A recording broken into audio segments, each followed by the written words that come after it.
Bonjour, vous regardez Tesla Geek. Tu as merdé, Christine. Le titre est fort, mais je pense que celui-ci est justifié. On parle du soi-disant piratage d'une Tesla en Bretagne qui a fait grand bruit dans la presse locale puis nationale jusqu'à faire l'objet d'un reportage sur les JT.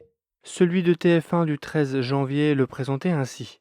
Dans l'actualité, cette histoire à peine croyable. Imaginez-vous au volant, sur une voie rapide, et soudain, votre vitesse baisse à 40 km/h. C'est ce qu'il vient d'arriver à une habitante du Morbihan. Une personne a réussi à prendre le contrôle de sa voiture à distance et lui a même volé. Comment est-ce possible? Nos véhicules bardés d'électronique sont-ils plus vulnérables? Parler de prise de contrôle à distance et la question finale ainsi posée laisse planer le doute sur la vulnérabilité des voitures connectées et en particulier des Tesla. Mais que s'est-il vraiment passé? Et qu'est-ce que Christine aurait dû faire et ne pas faire dans une telle situation? On voit ça ensemble en détail après le jingle.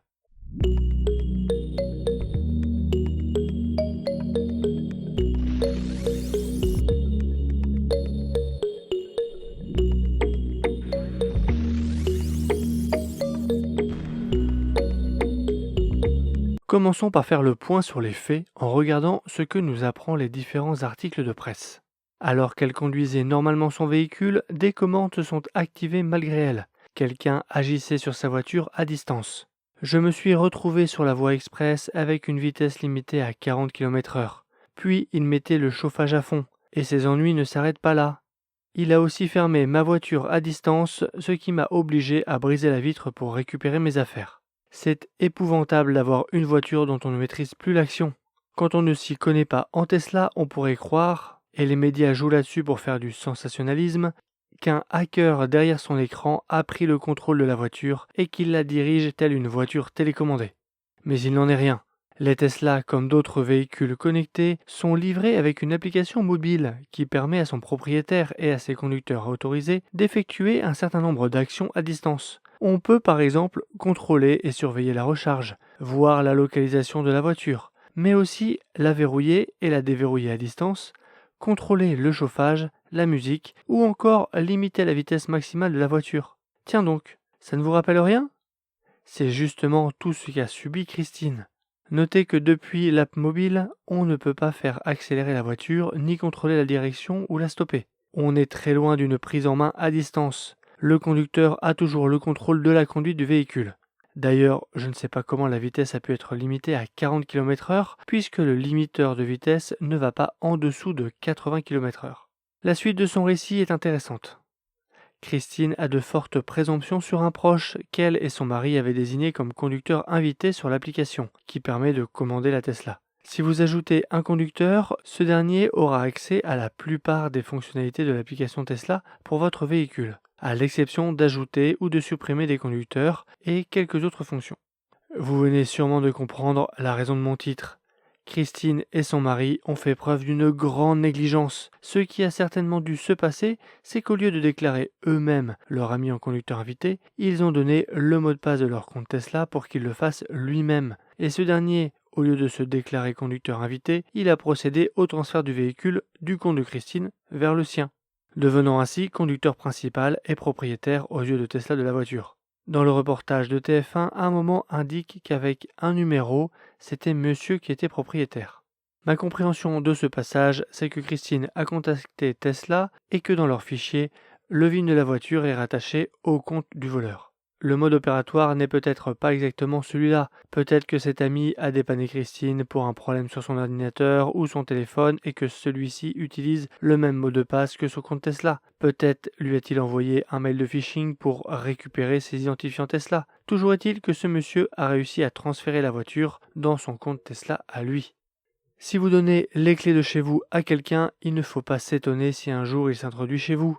Si vous communiquez vos infos de carte bancaire à quelqu'un au téléphone, il ne faut pas s'étonner si celui-ci s'en sert pour faire des achats. Si vous laissez l'accès à votre compte Tesla, il ne faut pas s'étonner si quelqu'un joue avec votre voiture. L'histoire ne s'arrête pas là. Jusque-là, le malfaiteur n'est propriétaire du véhicule qu'aux yeux de Tesla. Mais l'article écrit que le suspect aurait changé la carte grise pour s'en rendre propriétaire.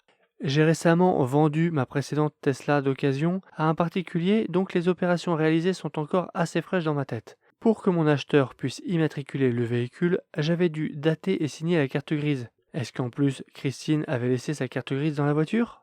Qu'auraient dû faire Christine et son mari pour éviter ça?